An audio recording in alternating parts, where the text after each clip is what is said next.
ಮಹಾದೇವಿ ಅಮ್ಮ ಶ್ರೀ ಚಕ್ರವಾಸಿನಿ ಮಹಾದೇವಿ ಅಮ್ಮ ಶ್ರೀ ಸಿಂಹವಾಹಿನಿ. ಮನೆಗೆ ಆಧಾರವಾಗಿ ಬೇಕಾಗಿರೋ ಗಂಡು ಮಗ ಇವತ್ತು ಕುಡ್ಕೊಂಬಂದು ತೂರಾಡ್ತಿದ್ದಾನೆ. ನಾಳೆ ಮದುವೆ ಆಗಿ ಬೇರೆ ಮನೆಗೆ ಹೋಗೋಳು, ನಿನಗೇನಾಗಬೇಕು? ಆದ್ರೆ ಈ ಮನೇಲಿದ್ದು ಅವನ ಆಧಾರದಲ್ಲೇ ಬದುಕಿರ್ಬೇಕಾದವ್ರು ನಾವು. ಅವನ್ನ ಹಾಳು ಮಾಡಿ ಮಹಾ ಸಾಧನೆ ಮಾಡ್ತಿದ್ದೀನಿ ಅಂತ ಅನ್ಕೊಂಡ್ಯಾ? ಬಾಯಿ ಮುಚ್ಕೊಂಡು ವ್ರತ ಮಾಡು. ಈಗ ನೋಡು, ನೀನು ದುರ್ಗಾ ಸಪ್ತಾಹ ಮಾಡ್ತೀನಿ ಅಂತ ಸಂಕಲ್ಪ ಮಾಡಿದ್ಯಾ ಅಲ್ವಾ? ಷರತ್ತುಗಳನ್ನು ಹಾಕಿದೀಯ. ಈಗ ಆ ಷರತ್ತುಗಳೆಲ್ಲ ಈಡೇರಿದ ಮೇಲೆ ದುರ್ಗಾ ಸಪ್ತಾಹ ಮಾಡೋಲ್ಲ ಅಂದ್ರೆ ಯಾರಿಗೆ ಕೆಟ್ಟ ಹೆಸರು?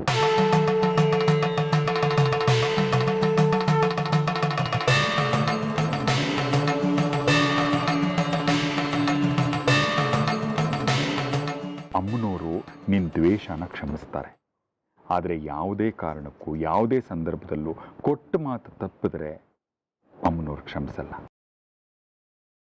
ನಾನು ಕ್ಷಮಿಸಲ್ಲ. ನನ್ನ ಮಗಳು ಅಮ್ಮನವ್ರನ್ನ ದ್ವೇಷಿಸಿದ್ರು, ಹಠ ಮಾಡಿದ್ರು, ಸುಳ್ಳು ಹೇಳಲ್ಲ ಅನ್ನೋ ನಂಬಿಕೆ ನನಗೆ, ಹೆಮ್ಮೆ ನನಗೆ. ಈಗ ನೀನು ಕೊಟ್ಟ ಮಾತು ತಪ್ಪಿದ್ರೆ ನನ್ನ ನಂಬಿಕೆಗೆ ಕೊಡ್ಲಿ ಪೆಟ್ಟು ಮಗಳೇ. ನೀನು ಸುಳ್ಳಿ ಅನ್ನಿಸ್ಕೋಬಾರ್ದು. ಕೆಲಸ ಆಗೋವರೆಗೂ ಸುಮ್ಮನಿದ್ದು ಈಗ ಮಾತು ಮುರಿದ್ರೆ ಅಮ್ಮನವ್ರು ನೊಂದ್ಕೋತಾರೆ. ಕೊಟ್ಟ ಮಾತಿಗೆ ಯಾವತ್ತೂ ತಪ್ಪಬಾರ್ದು. ಕೊಟ್ಟ ಮಾತನ್ನ ತಪ್ಪಿದ್ರೆ ಯಾರೂ ಒಪ್ಪೋದಿಲ್ಲ, ಹೇಳಿ ಅಂತಾರೆ. ಸೋಲನ್ನ ಎದುರಿಸೋ ಧೈರ್ಯ ಇಲ್ಲ ಅಂತಾರೆ. ನಡೆಸೋಕಾಗದೇ ಇದ್ಮೇಲೆ ಮಾತೇ ಕೊಡಬಾರ್ದು. ಕೊಟ್ಟ ಮೇಲೆ ಪ್ರಾಣ ಹೋದ್ರೂ ಮಾತನ್ನ ಉಳಿಸ್ಕೋಬೇಕು. ಹೇಳು, ನನ್ನ ಮಗಳು ಹೇಡಿ ಆಗ್ತಾಳ, ಸುಳ್ಳಿ ಅನ್ನಿಸ್ಕೋತಾಳ, ಅಥವಾ ಕೊಟ್ಟ ಮಾತನ್ನ ನಡೆಸಿ ನನ್ನ ನಂಬಿಕೆ, ಮನೆಯವರ ಸಂತೋಷ ಉಳಿಸ್ತಾಳ?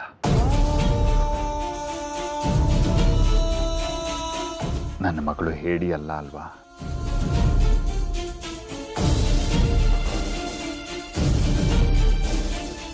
ದುರ್ಗಾ ಸಪ್ತಾಹ ಮಾಡ್ತಾಳಲ್ವಾ? ಅಮ್ಮ, ಸುಂದ್ರಿ ದುರ್ಗಾ ಸಪ್ತಾಹ ಮಾಡ್ತಾಳೆ, ತಯಾರಿ ಮಾಡ್ಕೋ. ನಾನು ಪೇಟೆ ಬೀದಿ ಕಡೆ ಹೋಗಿ ಬಂದ್ಬಿಡ್ತೀನಿ.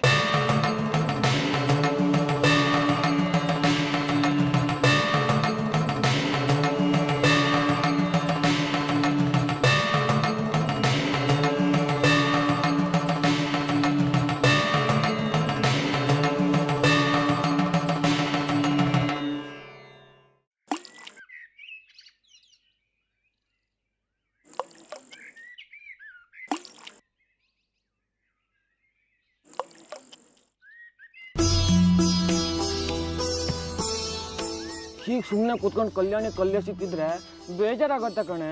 ಏನಾದರೂ ಮಾತಾಡೆ. ನಿನ್ ಕೋಪ ಇದ್ರೆ ಒಂದೇ ಹೊಡೆದ್ಬಿಡು. ನೀನು ಹೀಗೆ ಮಾತಾಡ್ದೆ ಕೂತ್ಕೋಬೇಡ. ಬೆಟ್ಟಕ್ಕೆ ಹೋಗೋಣವಾ? ನೆಲ್ಲಿಕಾಯಿ ಕಿತ್ಕೊಡ್ತೀನಿ.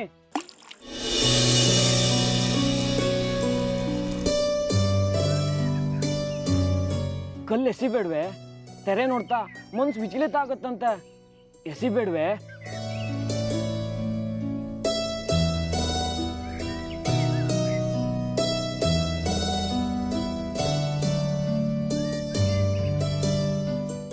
ಏನೈತೆ?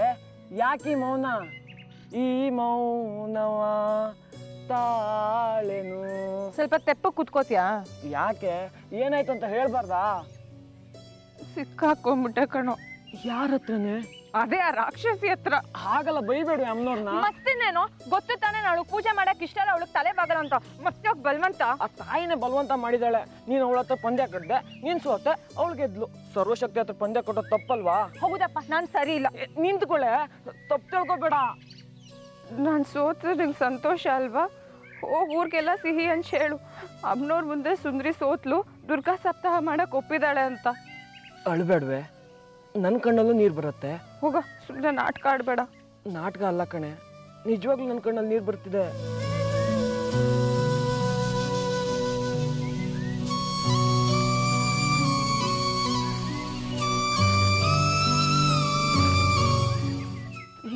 ಮಾಡೋದು?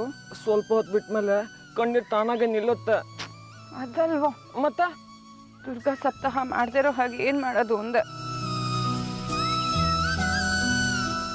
ಬಂಗಾರಿ, ಏನಾದರೂ ಉಪಾಯ ಕೊಡೋ.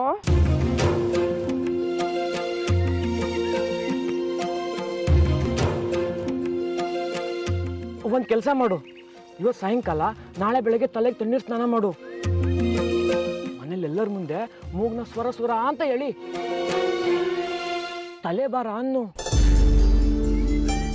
ಕಣ್ಣನ್ನ ಅರ್ಧ ಮುಚ್ಕೊಂಡಿರು.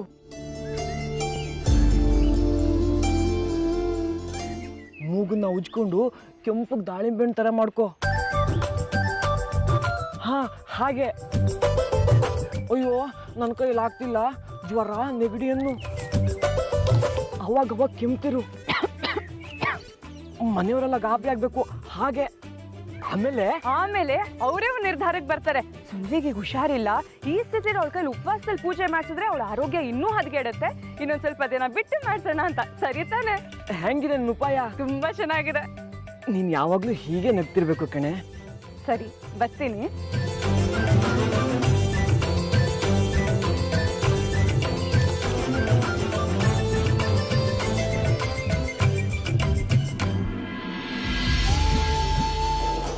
ಅಮ್ಮ, ಕ್ಷಮಿಸ್ಬಿಡಮ್ಮ.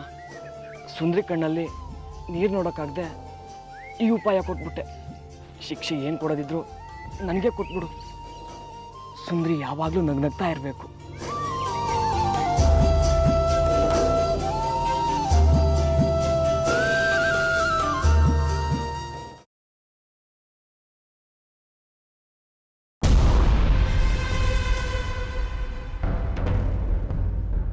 ವಿದ್ಯಾ, ವಿದ್ಯಾ, ವಿದ್ಯಾ, ವಿದ್ಯಾ, ಯಾಕೆ? ವಿದ್ಯಾ ಬಂದಾಗಿತ್ತು. ಹಾ, ಬಂದ. ಹೊರಗಡೆ ಕೈಕಾಲು ತೊಳ್ಕೊಳಕ್ ಹೋಗಿದ್ದಾನೆ. ಯಾಕೆ? ಕಾಫಿ ಪುಡಿ ಆಗೋಗಿತ್ತು, ತರ್ಸೋಣ ಅಂತ. ವಿದ್ಯಾ, ಲಲಿತಾ, ನಿಂಗೆ ಬುದ್ಧಿ ಇದೆಯಾ? ಈಗ ತಾನೇ ಉಸಪ್ಪ ಅಂತ ಕೆಲಸ ಮುಗಿಸ್ಕೊಂಡು ಬಂದಿದ್ದಾನೆ, ಅವನಿಗೆ ಹೇಳ್ತಿದ್ಯಲ್ಲ. ನಾನು ತಂದ್ಕೊಡ್ತೀನಿ, ನೀನು ಅವ್ನಿಗೆ ಯಾವ ಕೆಲಸನೂ ಹೇಳ್ಬೇಡ, ಪಾಪ ಸುಧಾರಿಸ್ಕೊಳ್ಳಿ. ನಿಮ್ ನೋಡಿದ್ರೆ ಕೋಪಿಸ್ಕೋಬೇಕು, ಪಾಪ ಅನ್ಬೇಕು ಗೊತ್ತಾಗ್ತಾ ಇಲ್ಲ. ಎಷ್ಟು ಪ್ರೀತಿ ಮಾಡ್ತೀರಿ ಮನೆಯವ್ರನ್ನೆಲ್ಲ, ಎಷ್ಟು ಕಾಳಜಿ ನಿಮಗೆ. ಮನೆಯವ್ರ ಮೇಲಿರೋ ಪ್ರೀತಿ ಮನೆಯವ್ರಿಗೆ ಸೀಮಿತವಾಗಿದ್ದಿದ್ರೆ ಚೆನ್ನಾಗಿರ್ತಾ ಇತ್ತು. ಅಂದರೆ ನನ್ನ ತಂಗಿ ಮೇಲೆ ನನಗಿರೋ ಪ್ರೀತಿಗಿಂತ ನಿಮ್ಮ ನಾದಿನಿ ಮೇಲೆ ನಿಮಗಿರೋ ಕಾಳಜಿನೇ ಹೆಚ್ಚಾಗಿದೆ. ಅದ್ರ ಫಲಿತಾಂಶ ಇದೆಲ್ಲ. ಒಂದು ದಿವಸ ಮಗಳು ಬಿಟ್ಟು ಹೋಗ್ತಾಳೆ, ಯೋಚನೆ ಮಾಡಿ.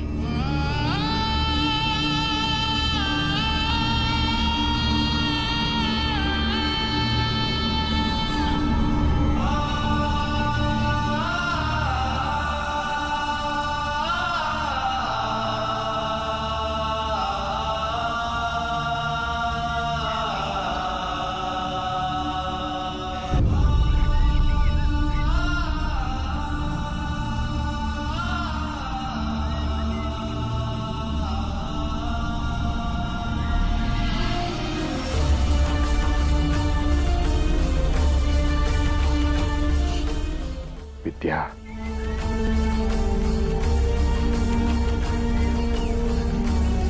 ವಿದ್ಯಾ, ವಿದ್ಯಾ, ನಿಂತ್ಕೋ.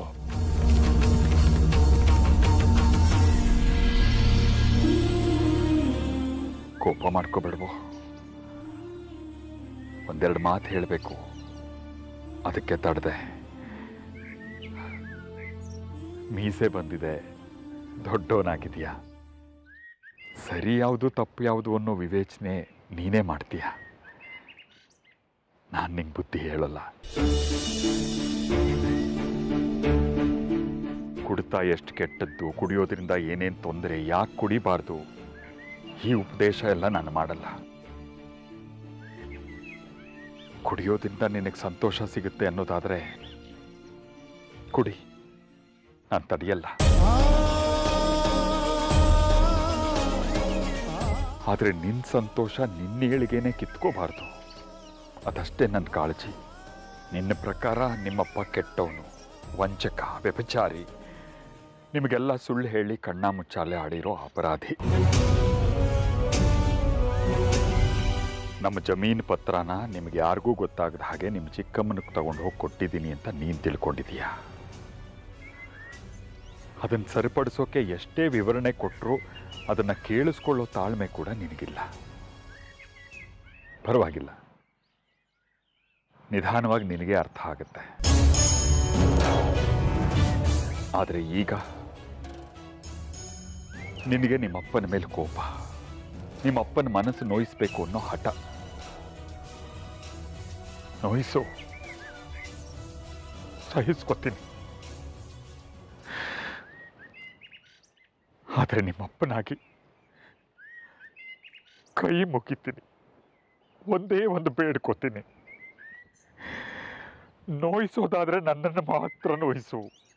ಅಪರಾಧಿ ನಾನೊಬ್ಬನೇ, ನಿಮ್ಮಮ್ಮ ಅಲ್ಲ, ಅಜ್ಜಿ ಅಲ್ಲ. ನೀನು ಹೀಗೆ ಕುಡಿದು ಬರೋದು ಗೊತ್ತಾದ್ರೆ ನಿಮ್ಮಮ್ಮ ಊಟ ನಿದ್ದೆ ಬಿಟ್ಟು ಕೊರಗುತ್ತಾಳೆ.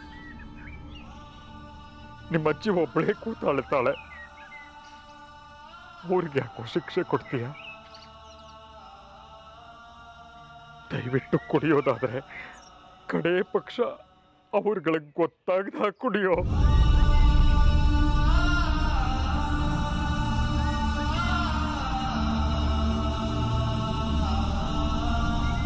ಸೋತೋಗಿದ್ದಾನೆ ಕಣೋ ನಿಮ್ಮಪ್ಪ.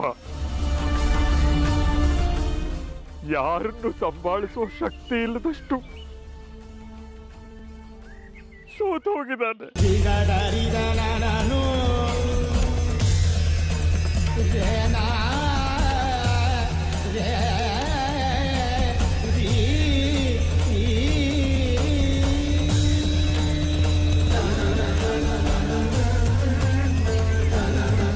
ಲೋ ವಿದ್ಯಾ, ಕಡೆಗೂ ಸುಂದ್ರಿ ದುರ್ಗಾ ಸಪ್ತಾಹ ಮಾಡೋಕ್ಕೆ ಒಪ್ಕೊಂಡ್ಬಿಟ್ಲು. ನಾಳೆಯಿಂದಲೇ ದುರ್ಗಾ ಸಪ್ತಾಹ ಪ್ರಾರಂಭ.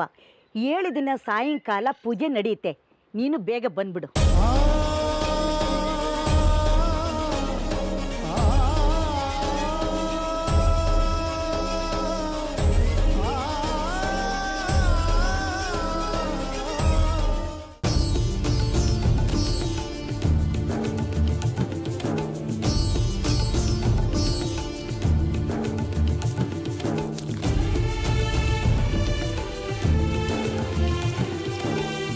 ಅಮ್ಮ, ಪ್ರಸಾದಕ್ಕೆ ಗುಗ್ಗುರು ಮಾಡಿದ್ದೀನಿ. ಸಾಕಾ, ಸಿಹಿ ಏನಾದರೂ ಮಾಡಬೇಕಾ? ಗುಗ್ರಿ ಒಂದೇ ಸಾಕಣೋ. 7ನೇ ದಿನಕ್ಕೆ ಚೆನ್ನಾಗಿ ಮಾಡಿದ್ರಾಯ್ತು. ನಿನಗೆ ಪ್ರಸಾದ ಚಿಂತೆ, ನನಗೆ ನಿನ್ನ ಮಗಳದೇ ಚಿಂತೆ. ಹಣ್ಣಿದೆ, ಹೂವಿದೆ, ನೈವೇದ್ಯ ಇದೆ, ಎಲ್ಲ ಇದೆ. ಆದರೆ ಇದನ್ನೆಲ್ಲ ಮಾಡೋದಕ್ಕೆ ನಿನ್ನ ಮಗಳೇ ಇಲ್ವಲ್ಲ. ಸಂಜೆ 6 ಗಂಟೆಗೆ ಪೂಜೆ ಶುರು ಮಾಡಬೇಕು. ಸರಿಯಾದ ಸಮಯಕ್ಕೆ ತಪ್ಪಿಸ್ಕೊಂಡ್ಬಿಡ್ತಾಳೆ. ಹೋಗಿ ಕರ್ಕೊಂಡು ಬಾ. ಇಲ್ಲೇ ಇರಲಿ, ಎಲ್ಲೂ ಹೋಗೋದು ಬೇಡ.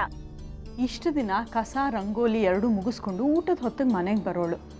ಆದರೆ ಈಗ ಆಫೀಸ್ ಒಳಗೆ ಕೆಲಸ. ಆ ಶಂಕರನಾಡನ ಎಷ್ಟೊತ್ತಿರ್ತಾನೋ ಇವಳು ಅಷ್ಟೊತ್ತಿರಬೇಕಾಗತ್ತೆ. ಅದೇ ನೆಪ ಮಾಡಿಕೊಂಡು ತಡವಾಗಿ ಬರದೇ ಇದ್ರೆ ಸಾಕು. ನೀವೆಲ್ಲ ನನ್ನ ಮಗಳನ್ನ ತಪ್ಪಾಗಿ ತಿಳ್ಕೊಂಡಿದ್ದೀರಾ. ಅವಳು ಹಠ ನಿಜ, ಆದರೆ ಒಂದು ಸಾರ್ತಿ ಒಂದು ಮಾತಿಗೆ ಒಪ್ಕೊಂಡ್ರೆ ತಪ್ಪಿಸ್ಕೊಂಡು ಓಡೋಗೋ ಅಂಥವಳಲ್ಲ. ಹಠ ಆದರೆ ಹೇಡಿ ಅಲ್ಲ. ಹಾ, ನೀನೇ ಹೊಗಳ್ಬೇಕು ನಿನ್ನ ಮಗಳನ್ನ. ಹೆತ್ತವ್ರಿಗೆ ಹೆಗ್ಣ ಮುದ್ದು ಅನ್ನಂಗೆ. ನಿಮಗೆ ನಿಮ್ಮ ಮಗ ಇದ್ದಂಗೆ. ನನ್ನ ಮಗನಂತ ಸಿಗಕ್ಕೆ 7 ಜನ್ಮದ ಪುಣ್ಯ ಮಾಡಿರ್ಬೇಕು ನೀನು. ನೀನು ಹೆತ್ತಿದ್ಯಲ್ಲ, ಮಹಾ ತಾಯಿ. ಒಂದು ಪೂಜೆ ಮಾಡೋಕ್ಕೋಸ್ಕರ ಇಡೀ ಮನೆಯವರೆಲ್ಲ ಜೀವ ತೆತ್ತಿತಾ ಇದ್ದೀವಿ. ಆದರೂ ಪೂಜೆ ಮಾಡೋ ಲಕ್ಷಣವೇ ಕಾಣ್ತಾ ಇಲ್ಲ. ನಂಬಿಕೆ ಇಲ್ಲ ನಿನಗೆ. ಎಲ್ಲ ಚೆನ್ನಾಗೇ ಆಗುತ್ತಮ್ಮ, ನಂಬು. ನಾ ಹೇಳ್ತಿದ್ದೀನಿ. ಮೊದಲನೇ ದಿನ ಇಷ್ಟು ದೊಡ್ಡ ವ್ರತ 7 ದಿನ ನಿರ್ವಿಘ್ನವಾಗಿ ಸಾಗಬೇಕು. ಇವತ್ತು ಆರಂಭದ ದಿನ. ಯಾರಾದರೂ ಹಿರಿಯರನ್ನು ಕರೆದು ಶುರು ಮಾಡಿಸ್ಬೇಕಾಗಿತ್ತು. ಇವಳು ರಂಪಾಟದಲ್ಲಿ ಯಾರಿಗೂ ಹೇಳೋದಕ್ಕೆ ಆಗಲಿಲ್ಲ. ಅಂಥವ್ರು ಯಾರೇ ಇದ್ದಾರೆ ಈ ಊರಿನಲ್ಲಿ?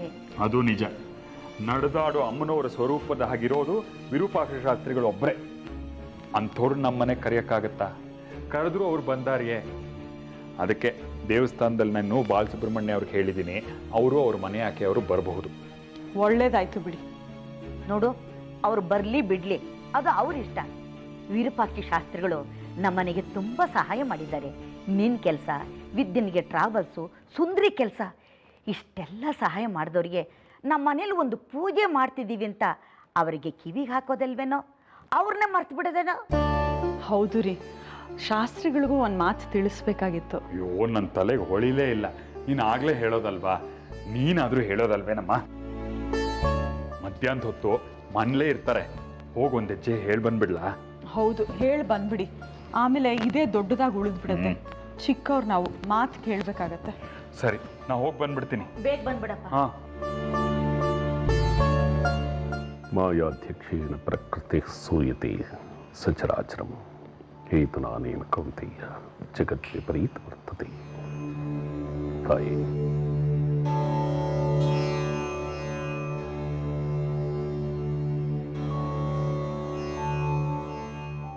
ಶೇಖರಿ, ಏನಿಷ್ಟು ದೂರ?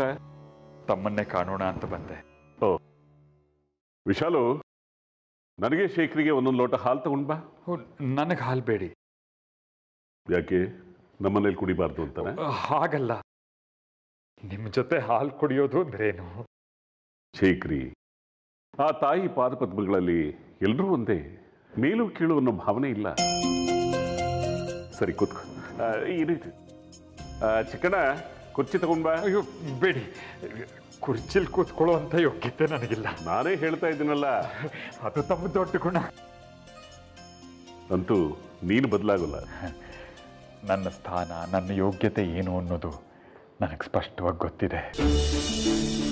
ಹೇಳು, ಏನು ವಿಷಯ? ನಮ್ಮ ಮನೆಯಲ್ಲಿ ಒಂದು ಪವಾಡ ನಡೀತಿದೆ. ಏನು? ನಿಮಗೆ ಗೊತ್ತು, ಸುಂದರಿ ಅಮ್ಮನವರ ವಿರೋಧಿ. ಹೌದು.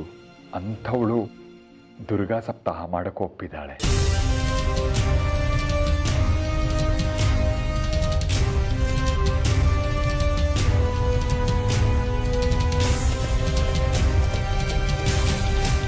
ಅದೇನು ಇದ್ದಕ್ಕಿದ್ದಾಗೆ ಈ ಬದಲಾವಣೆ? ಅಮ್ಮನವರ ದಯೆ, ತಮ್ಮಂಥವರ ಕೃಪಾ ಕಟಾಕ್ಷ. ಅದೇನು ಇದ್ದಕ್ಕಿದ್ದಾಗೆ ಈ ಬದಲಾವಣೆ? ಅಮ್ಮನವರ ದಯೆ, ತಮ್ಮಂಥವರ ಕೃಪಾ ಕಟಾಕ್ಷ. ಏನೋ ಒಟ್ಟಿನಲ್ಲಿ ಪೂಜೆಗೆ ಒಪ್ಪಿದ್ದಾಳೆ. ನಮ್ಮಿಂದ ಏನಾಗಬೇಕು? ತಾವು ತಾಯಿಯ ಆರಾಧಕರು, ನಮ್ಮನೆಯಲ್ಲಿ ಅಮ್ಮನವ್ರ ಪೂಜೆ. ನಾಳೆ ದಿವಸ ನಿಮಗೆ ಹೇಳಲಿಲ್ಲ ಅನ್ನೋದಾಗಬಾರ್ದು, ಅದಕ್ಕೆ ಹೇಳೋಗೋಣ ಅಂತ ಬಂದೆ. ಅಷ್ಟೇ ನಮ್ಮ ಯೋಗ್ಯತೆ. ಅರ್ಥ ಆಗಲಿಲ್ಲ. ನಿಮ್ಮನೇಲಿ ನಡೆಯೋ ದುರ್ಗಾ ಸಪ್ತಾಹಕ್ಕೆ ನೀನೇ ಬಂದು ಆಮಂತ್ರಣ ಕೊಡ್ತೀಯ ಅನ್ಕೊಂಡೆ.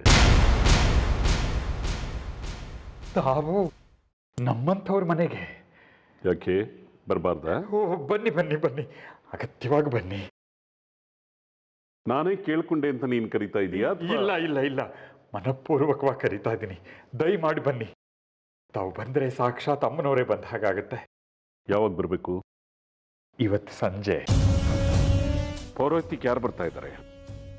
ಬಾಲಸುಬ್ರಹ್ಮಣ್ಯ ಅವ್ರಿಗೆ ಹೇಳೋಣ ಅಂತಿದ್ದೀನಿ. ಏನು ಹೇಳೋದು ಬೇಡ, ನಾನೇ ಬಂದು ಸುಂದರಿ ಕೈಲಿ ದುರ್ಗಾ ಸಪ್ತಾಹ ಶುರು ಮಾಡಿಸ್ತೀನಿ.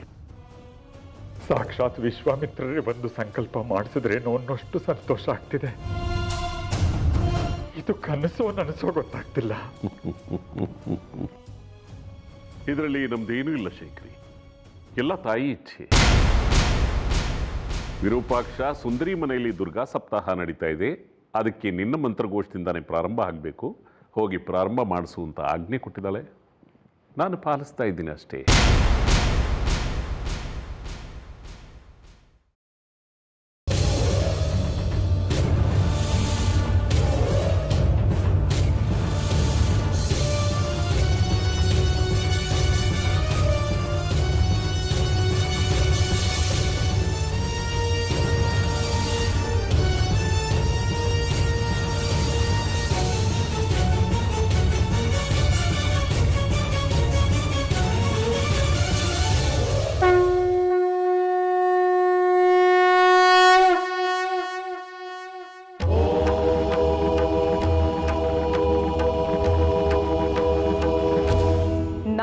ಪೂಜೆ ಮಾಡ್ದಿದ್ರೆ ನನ್ನನ್ನು ಹೇಳಿ ಅಂತಾರೆ. ನಾನು ಕೊಟ್ಟ ಮಾತಿಗೆ ತಪ್ಪಿದ್ರೆ ನೀನು ನನ್ನನ್ನು ಕ್ಷಮಿಸಲ್ವಾ? ಪ್ರತಿದಿನ ಪ್ರತಿ ಕ್ಷಣ ಮಾತಿಗೆ ತಪ್ಪಿರೋಳು ನೀನು. ನಿನ್ನಿಂದ ತಮ್ಮ ಕಷ್ಟಗಳೆಲ್ಲ ಪರಿಹಾರ ಆಗುತ್ತೆ ಅನ್ಕೊಂಡು ಬರ್ತಿರೋ ಭಕ್ತರಿಗೆ ಯಾವತ್ತಾದ್ರೂ ಸಹಾಯ ಮಾಡಿದ್ಯಾ? ಅವ್ರ ಕಷ್ಟಗಳನ್ನು ಕಳ್ದಿದ್ಯಾ? ಇಲ್ಲ. ಹೇಡಿ ತರ ಸಂಚು ಮಾಡಿ ಹಿಂದೆಯಿಂದ ಆಟ ಆಡ್ತಿದ್ಯಾ?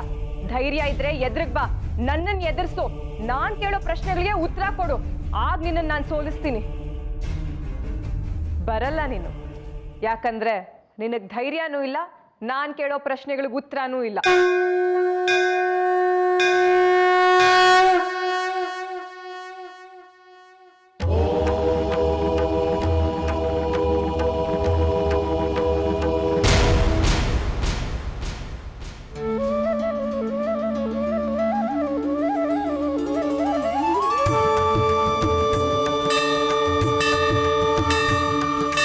ಮಹಾದೇವಿ ಅಮ್ಮ ಶ್ರೀ ಚಕ್ರವಾಸಿನಿ, ಮಹಾದೇವಿ ಅಮ್ಮ ಶ್ರೀ ಸಿಂಹವಾಹಿನಿ, ಸಕಲ ಚರಾಚರ ಚೇತನದಾಯಿನಿ ಮಹಾದೇವಿ, ತ್ರಿಭುವನ ಮೋಹಿನಿ ತ್ರಿನೇತ್ರಧಾರಿಣಿ ಮಹಾದೇವಿ, ಮಹಾದೇವಿ.